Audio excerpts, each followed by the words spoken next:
Mucha adulto também mister de correção. Hasta ora e yunan tayen de mais grande, mama tinko corriginan. Seja com nantin 30, 40 ou 50 anos, nanta suyunan ainda.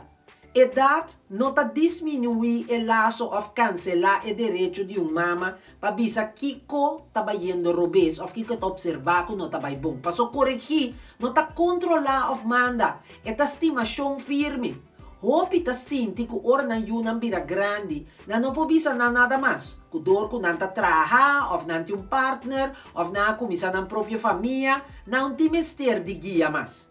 Pero, é verdade, kung yung hindi, não ta stop de timester de consejo, yung hindi não ta stop de asi fault paso na bira mas bieu. Mama ta corrigir pa sobra etawak mas aleu ko e momento, paso ela biba mas, pa sobra essa concierto decisão nanta terminar.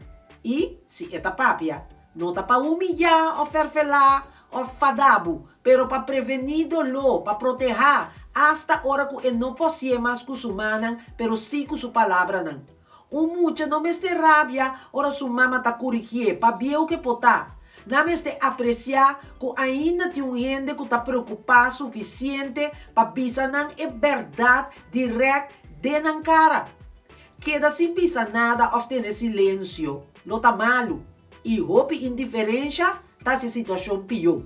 Hopi mama tá sinti que não yunan tá confundima do risco orgulho querendo que aceitar correção tá passo para vai atrás.